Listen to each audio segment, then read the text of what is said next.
Bienvenidos estudiantes a esta clase usando la plataforma Bluebottom de refrigeración aire acondicionado. Es la primera clase y vamos a hablar de los sistemas de refrigeración. Para eso voy a ir pasando la presentación. Los sistemas de refrigeración son aquellos sistemas donde deseamos extraer el calor de un recinto para ya sea la conservación de alimentos a baja temperatura, o la temperatura puede ser muy baja o medianamente baja, y también se puede emplear para preservar distintos medicamentos, productos como flores o aquellos productos que requieran por sus características estar preservados en un ambiente frío. Los alimentos son generalmente alimentos perecederos, o ya sean bebidas refrescantes o muchos tipos de alimentos que requieren de la preservación.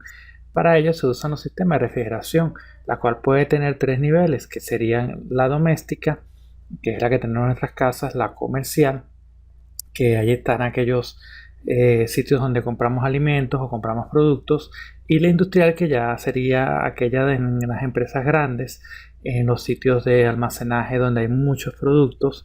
Y estos sistemas son válidos para todas estas aplicaciones. En esta asignatura de refrigeración y aire acondicionado, lo que estamos buscando es que el estudiante de ingeniería pues aprenda todo lo concerniente a cómo funcionan estos ciclos de refrigeración, cuáles son sus características y cómo poder afrontar posibles problemas que se presenten en el ámbito profesional, ejerciendo ya como ingenieros. Es muy usada a nivel mundial. En todos los países existe la refrigeración, y data de principios del siglo pasado, donde se usaba principalmente hielo que se traía de las montañas, de las cumbres nevadas, y ese hielo se conservaba en recipientes de madera, y así poco a poco se usó la idea de que manteniendo los alimentos en un recinto frío pues se podía conservar aún más. Luego vino todo lo de los ciclos de refrigeración, los de los distintos refrigerantes, y fue evolucionando estos sistemas hasta llegar a lo que hoy en día conocemos como la refrigeración. Debemos diferenciar que existen lo que son sistemas de refrigeración para alimentos y los sistemas de aire acondicionado, que logran temperaturas muy superiores a la refrigeración, que se usan principalmente para el confort de las personas o de lo que serían todos los sistemas de aire acondicionado. En esta presentación voy a ir hablando de lo que es el ciclo de refrigeración, cómo son sus partes, cómo desde el punto de vista termodinámico podemos ver estos sistemas y cómo podemos entenderlos. Si se entiende bien cómo funciona el ciclo, pues podremos atender cualquier problema. Aquí tenemos en estas imágenes, en el lado izquierdo, lo que llamamos una cámara frigorífica o cava cuarto o cuarto frío. Existen varios nombres según el país donde estén escuchándome. Y básicamente esta que tenemos acá sería para una refrigeración comercial, donde tenemos distintos productos. Tenemos un evaporador, el cual hace circular el aire frío en el recinto, y tenemos productos alimenticios. Del otro lado tenemos ya una refrigeración industrial, donde tenemos un cuarto frío lo suficientemente grande para que ingrese en él un montacarga. Tenemos ahí los racks con productos. El montacarga puede entrar y hacer descender esos productos que están allí conservados. Ya es una unidad mucho más grande, y estos sistemas deben ser herméticos, es decir, a pesar de que hay reemplazos de aire, el aire puede entrar y salir, pero se busca que estén estancados al ambiente, o sea, que tengan un aislamiento, ya sea de entrada de aire y así sea de las paredes térmicas. Aquí tenemos lo que serían unidades de refrigeración. La que estoy señalando acá pues es de una pequeña o mediana capacidad, que es la que traerían las vitrinas exhibidoras, las traerían las vitrinas que vemos en los supermercados, en los abastos, en los mini markets, y es donde colocan las bebidas de refresco, donde colocan las bebidas frías o diferentes productos. Y son unidades compactas que generalmente allí está casi todo el sistema de refrigeración. Aparte de eso iría lo que sería la expansión y el evaporador. serían lo que no está en este conjunto, pero básicamente en esta unidad está la unidad de compresora y está la unidad condensadora y los sistemas que vamos a ver en una próxima clase. Ya en esta otra tipo de unidad ya de Danfoss, que es un fabricante muy conocido, tenemos tenemos una unidad ya más grande con ya más piezas. En ella ya se aprecia un condensador de doble ventilador. También hay recipientes de lo que llamamos recipientes de gas refrigerante líquido, ya sea entrada o salida, separador de aceite. Tenemos allí un presostato, tenemos diferentes conjuntos porque ya esto sería para un sistema ya mediano o más grande donde se requiere mayor capacidad de enfriamiento. Estos sistemas también vienen compactos y allí iría, aparte de esto, lo que sería el evaporador que va dentro del recinto a refrigerar y lo que sería la válvula de expansión termostática y algunos otros componentes adicionales que según la complejidad o el tamaño de la unidad pueden estar presentes o no. O sea, se van desde sistemas básicos hasta sistemas muy completos, los cuales tienen muchas más piezas y por ende son más complejas. Y es importante destacar que para intervenir en estas unidades hay que conocer exactamente cada uno de las partes que lo componen y además del procedimiento de buenas prácticas de refrigeración para poder intervenir. Se requiere un adiestramiento, por decirlo, adicional para lo que son manejos de gases y lo que es poder recoger el gas refrigerante que no se pierda al ambiente porque es contaminante y poder realizar un buen trabajo. En esta otra unidad tenemos acá lo que llamamos un compresor semihermético. Este compresor, a diferencia del anterior, los dos anteriores, es que puede ser desarmable. Él trae en su interior un sistema de pistones y bielas y unos flappers, a diferencia de estos que son sellados, que vienen soldados en dos campanas de acero, que también se pueden reparar, pero es laborioso. Tiene unos tornillos y funcionaría algo así como un motor de una motocicleta o algo parecido, que tiene unas uniones, unas juntas que vienen en un kit según la marca y el modelo de compresor, y esas juntas se deben reemplazar cada vez que se destapa para lograr la estanqueidad del gas, porque si se dañan pues existen fugas de gas o de aceite refrigerante. Igual tiene que estar aislado del ambiente, pero si se daña la parte eléctrica del motor se puede reparar y si se daña la parte mecánica también.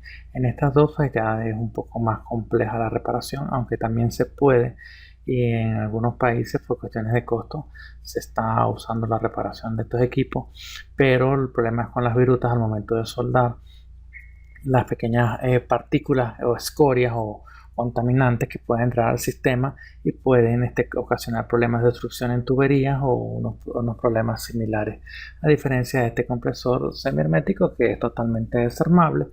Se pueden hacer las reparaciones pertinentes, ponerlo otra vez a que comprima su capacidad y volver a sellar el sistema y colocar el aceite nuevo, la carga de refrigerante con sus debidos procesos de vacío, que es algo muy importante en refrigeración. Y por eso en esta materia se está viendo lo que es la parte teórica de la materia, pero para practicar, para hacer refrigeración, trabajar en esta área, pues se requiere un entrenamiento práctico, porque son habilidades que se deben conseguir. Aquí vamos a pasar a lo que es el ciclo de refrigeración. En este caso tenemos las partes que componen el sistema de refrigeración. Lo tengo presentado esquemáticamente en este lado, y también el otro lado estaría lo que es una simplificación del diagrama de Mollier. En este caso tenemos las unidades las etapas del sistema. Ok, aquí estoy señalando la parte de lo que es el diagrama de Mollier y vamos a aumentarlo para que se pueda ver mejor, para poder comparar lo que es la parte del ciclo de refrigeración dentro del diagrama con lo que es la parte esquemática.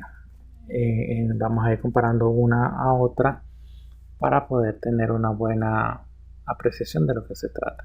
En la primera etapa tenemos, generalmente usamos la etapa de compresión, que es donde va el compresor instalado para aumentar la presión y que el gas pueda circular por todo el sistema.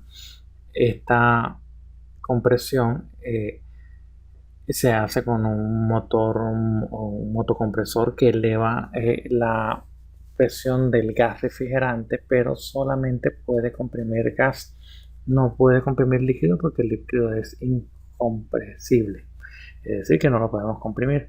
Por eso los sistemas de refrigeración se aseguran o tratan de asegurar de que nunca llegue líquido al compresor, porque esto lo puede dañar.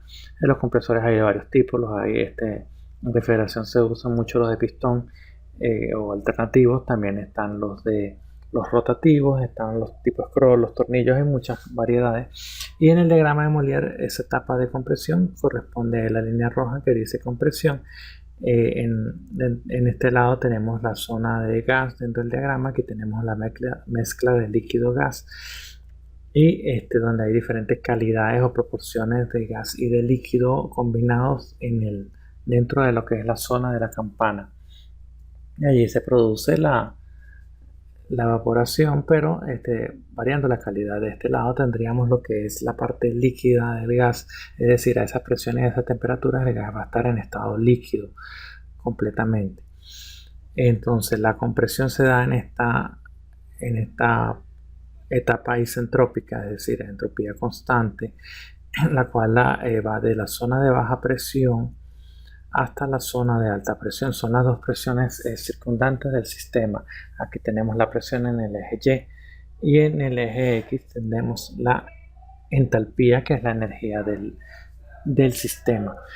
¿Qué es importante acá? Luego de que en esta etapa de compresión se aumenta la presión, pero también logramos un aumento de la temperatura, lo cual el gas ahora está a una temperatura mucho mayor que la que entró al sistema. ¿Ok?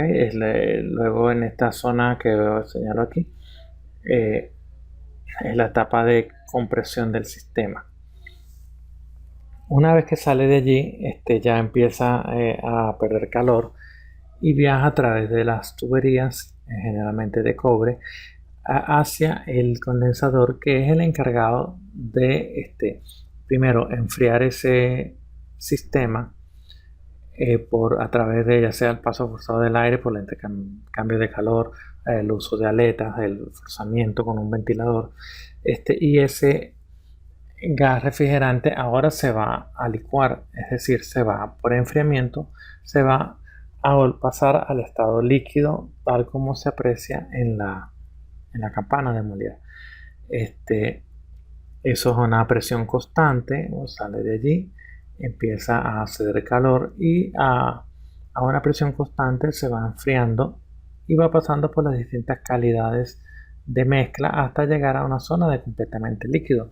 En un sistema bien diseñado esto debe lograrse con eficiencia, porque si no llego al líquido pues voy a tener un desaprovechamiento del sistema. La idea es que el condensador se humidifique por completo, es decir, se logre extraer todo el calor necesario en el sistema y siempre esto está en la parte exterior, porque esto es mucho más caliente que el espacio, que el ambiente, y que obviamente el recinto a refrigerar. Por eso las unidades condensadoras siempre están en la parte exterior del sistema. Acá esto se puede calcular por caudal, por transferencia de calor, el tamaño, pero ya generalmente los sistemas de refrigeración que se comercializan hoy en día ya vienen prácticamente armados, y lo que hacemos es un cálculo de las capacidades térmicas y con eso podemos hacer la selección. Luego viene la parte de la expansión, que es simplemente una caída abrupta de presión.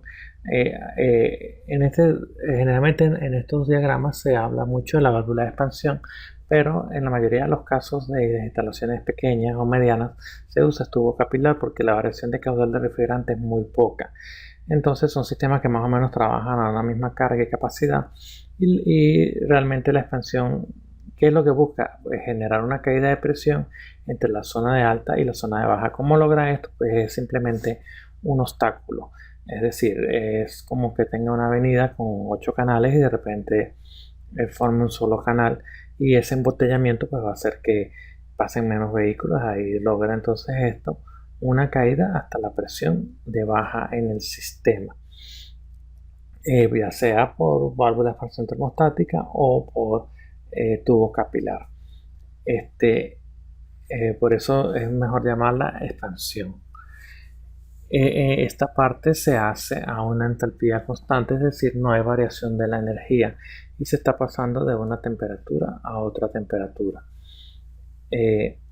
Aquí también podemos agregar que en esta zona se está pasando de líquido, el gas en estado líquido ya se empieza a evaporar parte de él y cae ya en la zona de mezcla con una calidad generalmente de muchas partes de una calidad de 10, por ejemplo, que podría ser 10 partes de líquido y el 90% líquido y el resto del 10% en forma de vapor. Esta sería la parte de la expansión.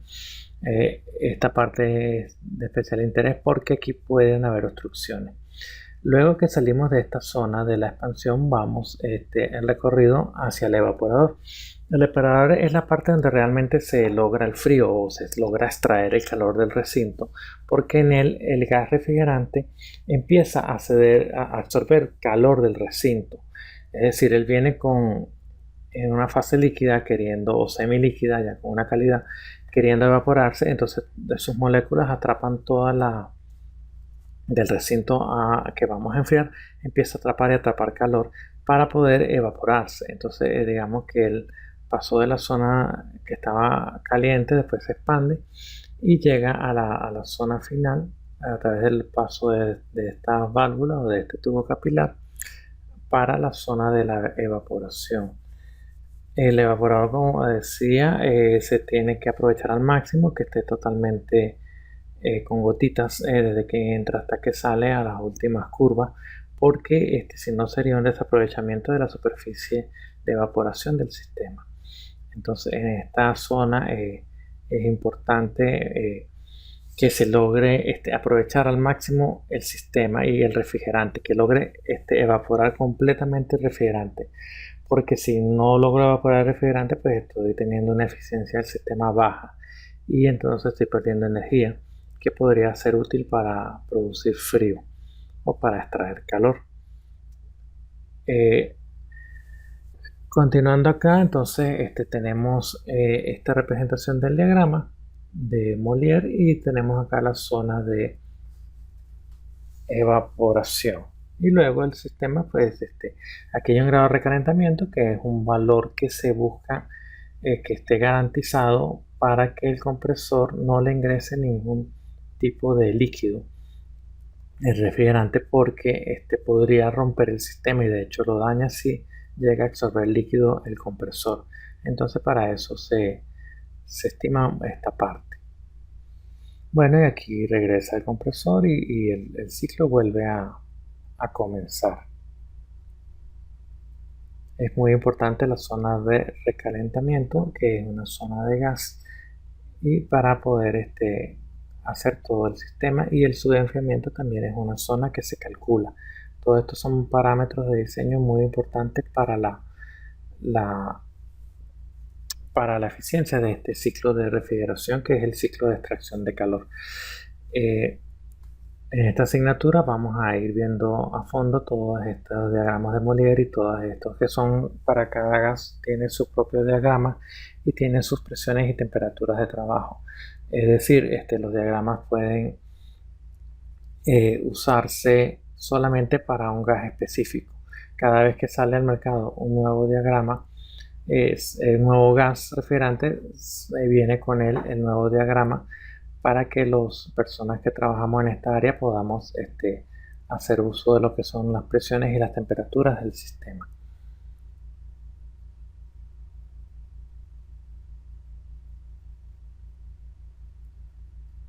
Bueno, continuando con esto, estamos en cómo funciona el ciclo de refrigeración visto en el diagrama de Molière y visto esquemáticamente en las 4 fases del ciclo, que son las mismas para cualquier sistema de refrigeración, incluso de aire acondicionado, porque es el ciclo de un gas refrigerante específico, pero todas se comportan de la misma manera. En la próxima clase vamos a ver otros accesorios que llevan equipos de refrigeración que ya serían un poco más complejos para poder andar más en este sistema.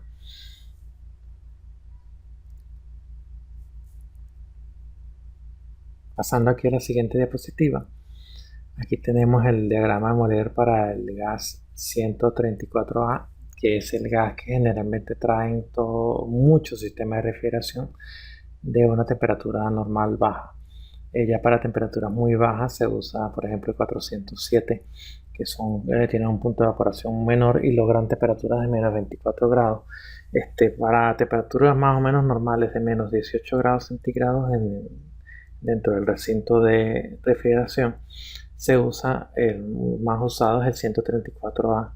Y también cabe destacar que este gas lo usan los vehículos en los sistemas de aire acondicionado vehicular. También vienen provistos con este gas, es decir, los compresores de los automóviles vienen, bueno, desde el año, no sé, 90 para acá vienen con 134A.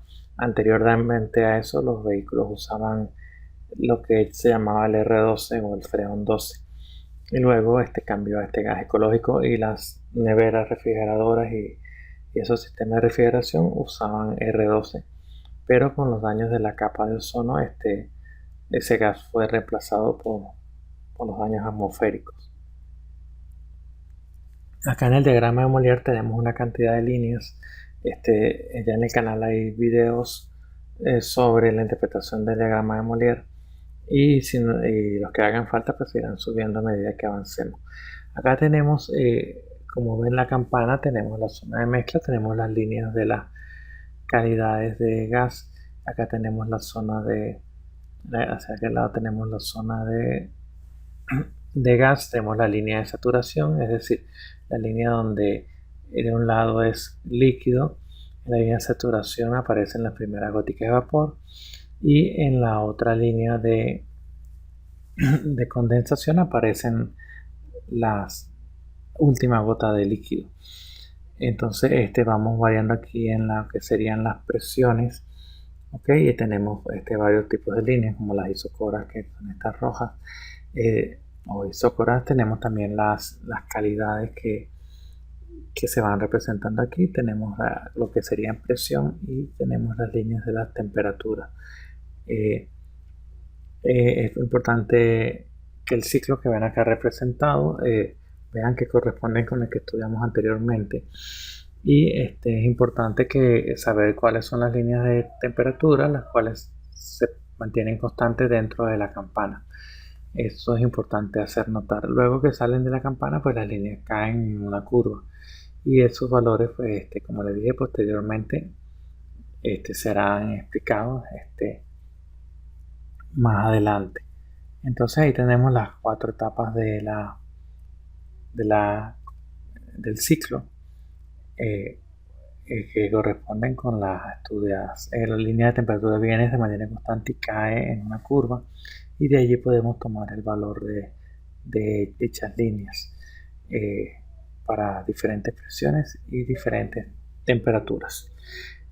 Ok, entonces continuando dentro de esta zona del ciclo de refrigeración, pues podemos medir energía, tenemos compresión, condensación, expansión, y tenemos posteriormente la evaporación.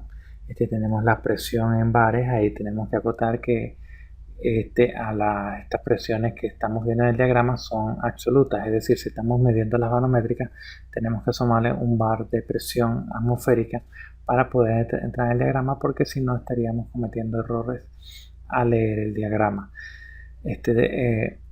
Aquí en el ciclo, cualquier sistema de refrigeración que estemos abordando lo podemos trazar en este ciclo de refrigeración.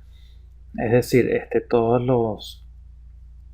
los equipos que vemos que podamos conseguir en el mercado, pues van a obedecer al mismo ciclo, y todos son trazables en el diagrama. Simplemente necesitamos conocer los valores de presión y temperatura, por decir, la presión de baja, la presión de alta, y las temperaturas a la salida entrada y salida del evaporador, y del condensador, y ya con esos parámetros podemos trazar nuestros diagramas sin ningún tipo de problema. Es importante aquí, la línea no está completamente paralela con las líneas isentrópicas, pero eso se debe a que está haciéndose que a un valor más real de la compresión. ¿Okay? Con los valores, que estos son valores reales tomados que se usaron para trazar este diagrama, y muchas veces no, como existe una diferencia entre lo que es el ciclo ideal y el ciclo real, pues por eso es bueno estar conscientes de cómo trazar el diagrama.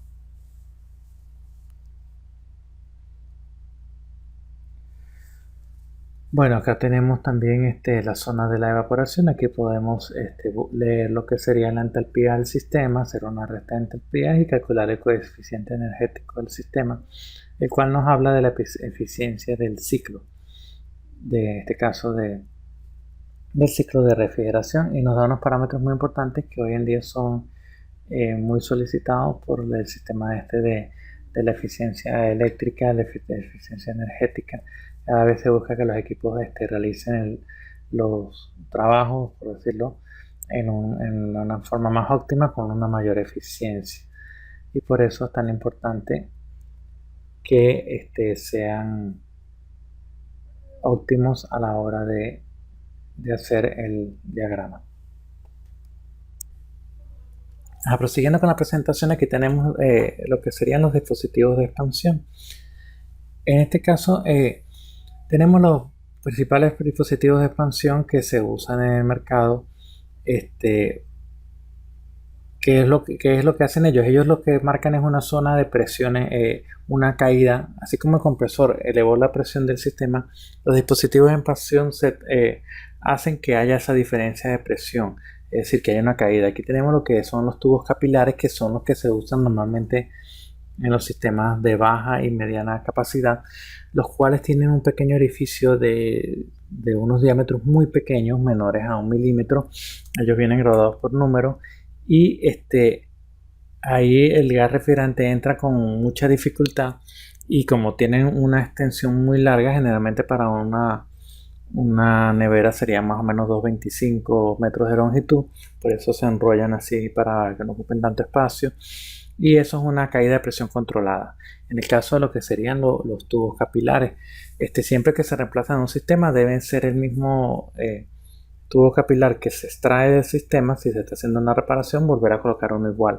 Y si hay un cambio de compresor y un cambio de gas, también los gases operan a diferentes caídas de presión. Por ejemplo, cuando muchos sistemas fueron reemplazados desde R12 a R134A, entonces ahí hay que prácticamente recalcular la caída de presión para que las presiones del trabajo del sistema sean las correctas.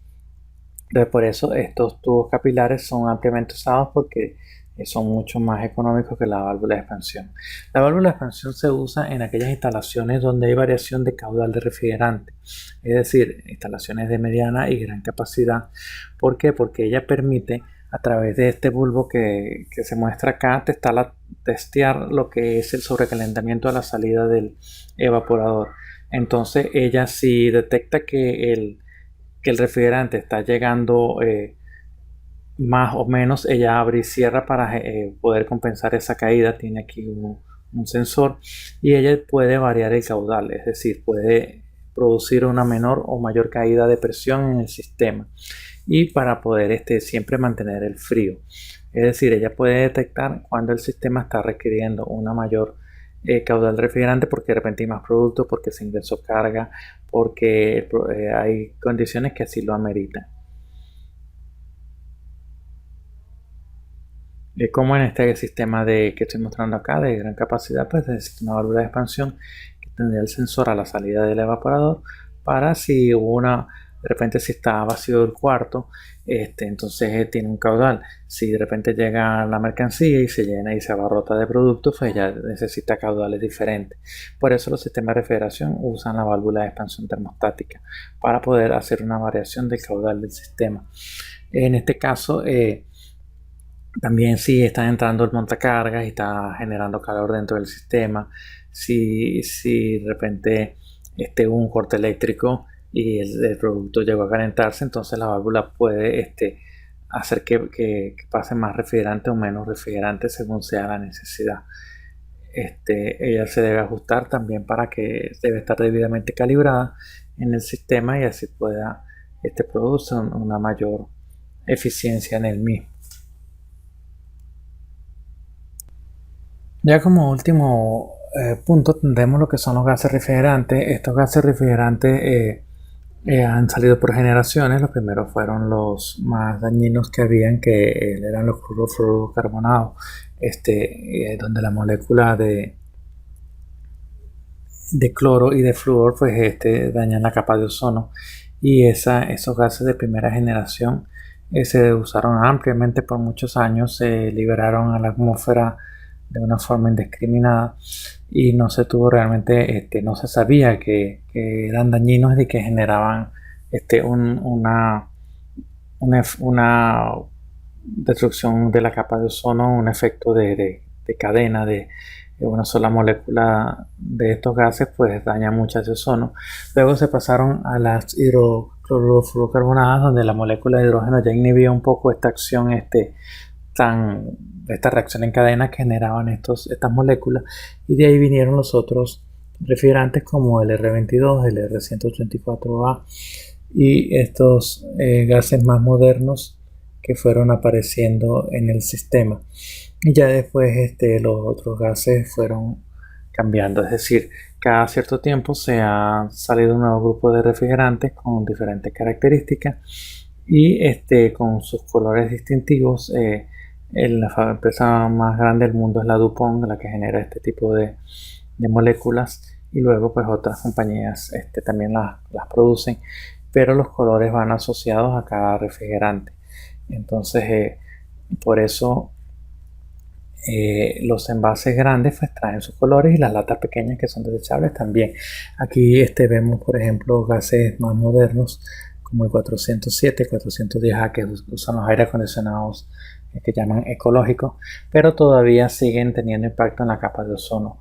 Los que son los gases refrigerantes de tipo de hidrocarburos son como el R600 isobutano, pues sí son gases que se dice que no dañan la capa de ozono, que no tienen impacto ambiental, pero tienen la desventaja de que son inflamables, y si hay una fuga de gas en un sistema donde puede haber ignición, pues puede producir una explosión y requiere unas prácticas de refrigeración más acorde a este manejo de gas. Bueno, esto es todo por esta clase, espero que sea útil y nos vemos en una próxima clase de los sistemas de refrigeración.